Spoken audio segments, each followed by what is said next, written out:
కీర్తన 7, 8, 9 చరణాలను ఉత్తర ప్రత్యుత్తరాలుగా చదువుదాం. దావీదు రాసిన 73వ కీర్తన 7, 8, 9 చరణాలు చదువుదాం. 9వ చరణం అందరూ కలిసి చదువుదాం. క్రూవు చేత వారి కన్నులు మెరకవలే ఉన్నవి, వారి హృదయాలోచనలు బయటికి కానవచ్చుచున్నవి.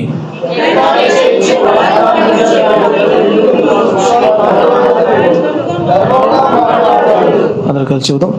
ఆకాశము తట్టు వారి ముఖము ఎత్తుదురు, వారి నాలుక భూజారమును చేయును.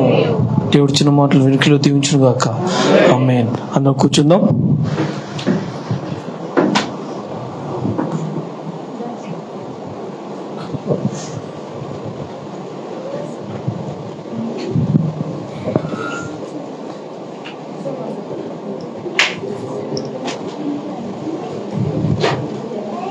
దేవుని స్తుతులు. మీ అందరికీ వందనాలు.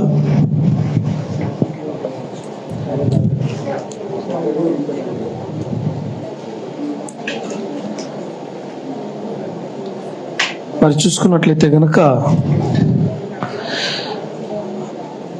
కీర్తనలు 73, 7, 8, 9 చరణాలు మనం చదువుకున్నాం కదా.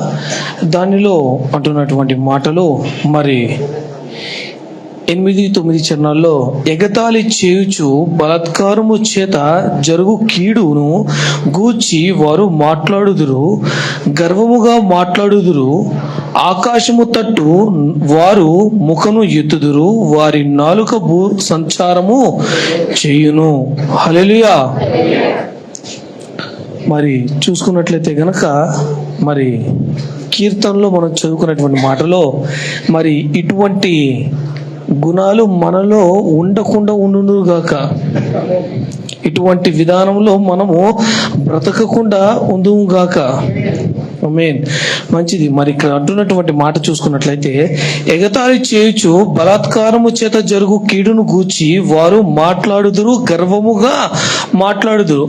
మరి కొంతమంది వ్యక్తులు ఉంటారు, మరి వారు దేవుణ్ణి కలిగి ఉన్నవారు, తెలుసుకున్న వారై ఉండొచ్చు, తెలియని వారై కూడా ఉండవచ్చు. కానీ వారు చేసినటువంటి పనులు ఏ విధంగా ఉన్నాయంటే, నీకు తెలుసారా నేను అప్పుడు అక్కడ ఈ విధంగా చేశాను అని చెప్పి వారు చేసినటువంటి పనులను, వారు చేయాల్సినటువంటి పనిని గొప్పగా చెప్పుకుంటారంట. ఏంటి? ఒక మనిషిని బాధ పెట్టడమే గాని, నీకు తెలుసా అదట్ట చేసింది, అందుకని నేను ఇలాగ చేయాలనుకుంటున్నాను, ఇలా చేస్తే కనుక బాగా కుదురుద్ది, దానికి బాగా కుదురుద్ది, బాగా నలుగుద్ది, మంచిగా ఇద్ది, ఇలా చేయాలనుకుంటున్నాను. అది వారు గర్వంగా చెప్పుకుంటారంట. అది వాళ్ళు ఏదో గొప్ప పని చేస్తున్నట్టుగా, ఏంటంట గొప్ప పని చేస్తున్నట్టుగా వాళ్ళు చెప్పుకుంటారంట, మాట్లాడుకుంటారు. అటువంటి గొప్ప ప్రవృత్తులు ఉన్నారు, లేరు అని కాదు. ఇక్కడ వాక్యం చెల్లపరుస్తుంది అని అంటే, వాక్యంలో ఉందంటే అటువంటి గుణాలు కలిగినటువంటి వ్యక్తులు భూమి మీద ఇంకా ఉన్నారు అని అర్థం. దాని మరి అటువంటి నైజం మనిషిలో ఇంకా ప్రాణాలతో ఉంది అని అర్థం. మరి అటువంటి జనం మనలో ఉండకుండా ఉండుగాక.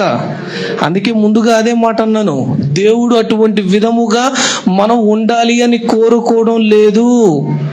ఒకరు బాగుపడాలి, ఒకడు దీవింపబడాలి, ఒకరిని బాగు చేయాలి, ఒకరిని ఎలా అయినా కానీ కష్టపడి మనకున్నది ఇచ్చైనా కానీ వాడిని రక్షించాలి, ఆ విధముగా ఉండాలని దేవుడు ఆశపడుతున్నాడు. వాడు ఊడిపోవాలి, నష్టపోవాలి, దూరం అవ్వాలి, సావాలి. మరి దైవజనులు చెప్పారు ఏంటంటే, ఒక దైవజనుడు చెప్పగా ప్రసంగం, దేవుడు ఏది అడిగినా ఇస్తాడు, అడుగు వారికి నేను ఇచ్చేదను అని చెప్పి దేవుడు అన్నాడు.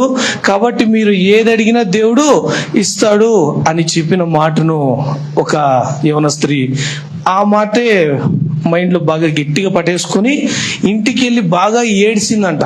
ఏంటంటే, నేను ప్రేమించిన వాడినే చేసుకోవాలి, కానీ వాళ్ళ అమ్మ నాన్న ఉండకూడదు, వాళ్ళ అమ్మ నాన్న బతకూడదు, నేను నా భర్త అంతే, వాళ్ళ అమ్మ నాన్న బతకూడదు. నేను నా భర్త మాత్రమే బతకాలి. దేవుడు అడిగితే ఇస్తానన్నాడు. స్వార్థపూర్వకంగా అడిగితే ఉన్నది కూడా పెరికి వేస్తాడు ఖచ్చితంగా. దేవుడు మీలాగా మనలాగా బుద్ధిహీనుడు కాదు, న్యాయమూర్తి అయి ఉన్నాడు. ప్రతి ఒక్కటి కూడా చూచేటటువంటి వ్యక్తి అయి ఉన్నాడు. మనకి ప్రస్తుతం మాత్రమే తెలుసు, కానీ ఆయనకి జరిగినది, జరగబోయేది, జరుగుతున్నది ప్రతి ఒక్కటి మనందరికీ కూడా తెలుసు. ప్రెజెంట్, పాస్ట్, ఫ్యూచర్ ఇవన్నీ కూడా ఎరిగినటువంటి దేవుడు. మరి అటు ఇక్కడ చెప్తున్నట్టుగా బలాత్కార విషయంలో ఈ విధంగా చేశాను అని గొప్పగా గర్వంగా మాట్లాడుకునేటటువంటి గుణం, నైజం మనలో ఉండకూడదు. అటువంటి విధముగా అక్కడ ఉన్నారు, వాళ్ళు ఆ విధంగా మాట్లాడుకుంటున్నారు అని చెప్పి ఉంది. కాబట్టి మనము ఒకరి గురించి మాట్లాడుకునే విధముగా, ఒకరి విషయములో అటువంటి విధమైనటువంటి గుణం మనలో ఉండకూడదు ఏ మాత్రము కూడా. ఒకవేళ ఉంటే ఈ రోజే ఆఖరి దినముగా చేసుకోండి. ఈ క్షణమే దాన్ని మీలో ఉంచి చంపేయండి. దావీదు కోరుతున్నాడు, నాలో ఉన్న పాపాలన్నీ కూడా తూర్పు నుంచి ఉత్తరముకి ఎంత దూరం ఉందో అంత దూరానికి పారేసేసయా. నాలో ఏవైతే పాపాలు ఉన్నాయో మరలా తిరిగి రానంత దూరంగా అవి పారేసేయి.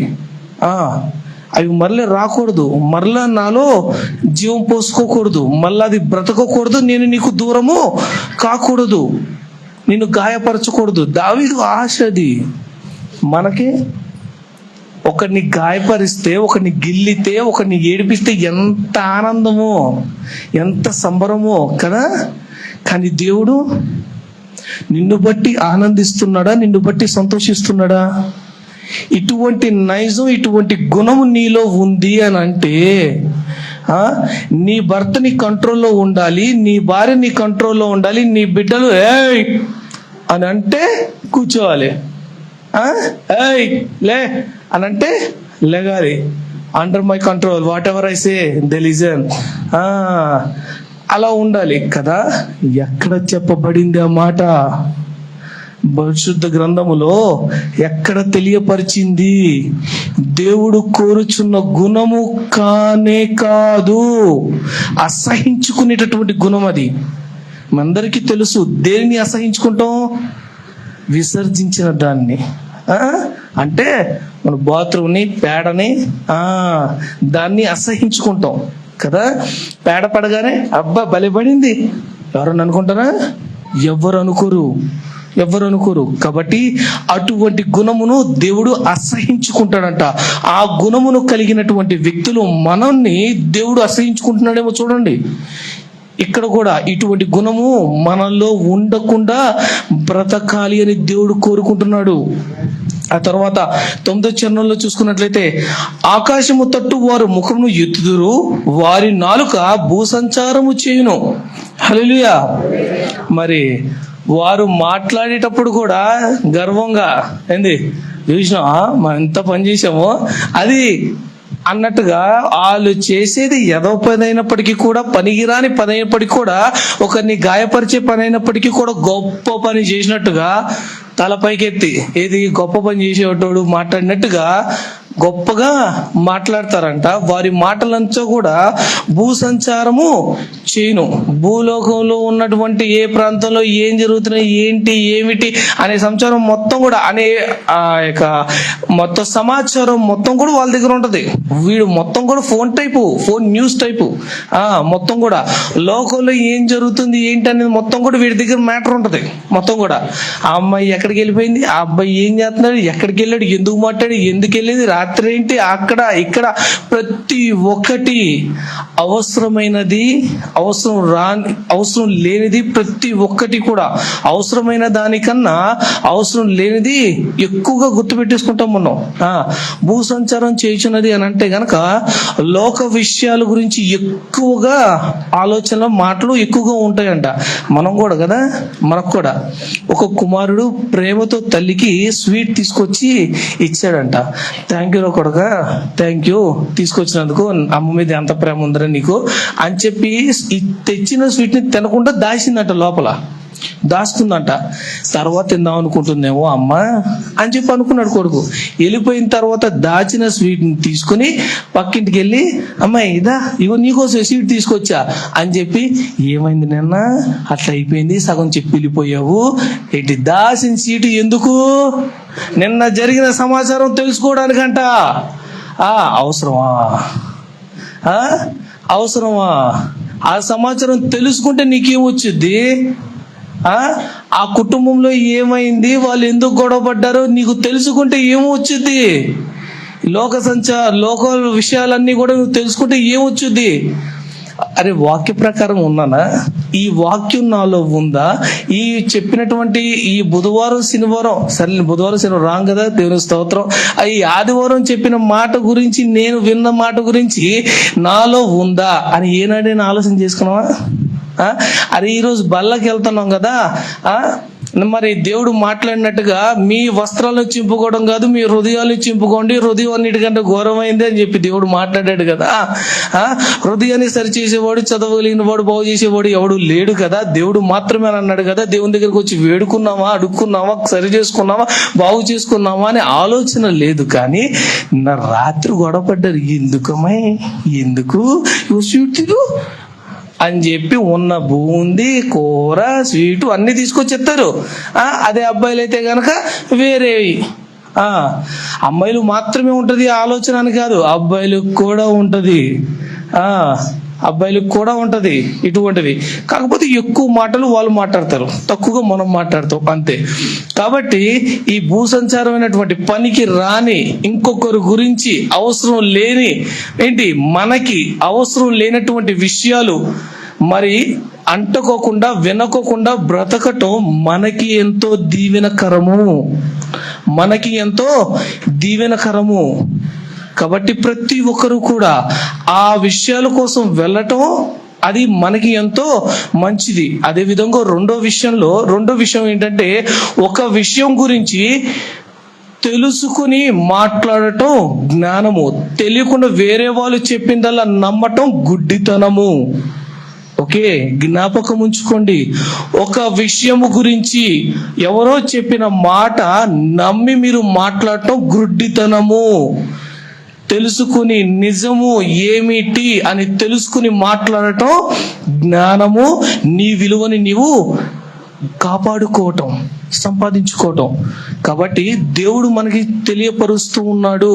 అది ఎవరి విషయంలోనైనా కానీ, అక్కడ జరిగింది వేరు. ఎవరో చెప్పారని చెప్పి అదే నిజమని చెప్పి నువ్వు ఇంకొకరికి ఆ వ్యక్తి గురించి ఆ నెగిటివ్ గా ఇంకొక దగ్గర చెప్పావు అని అంటే నీవు చెడ్డ వ్యక్తి అవుతున్నావు, ఆ వ్యక్తిని నువ్వు చెడ్డ వ్యక్తిని చేస్తున్నావు. జ్ఞాపకం ఉంచుకోవాలి, దేవుడు వింటున్నాడు, చూస్తున్నాడు. ఖచ్చితముగా మన పరిశుద్ధత మనమే కాపాడుకోవాలి కదా.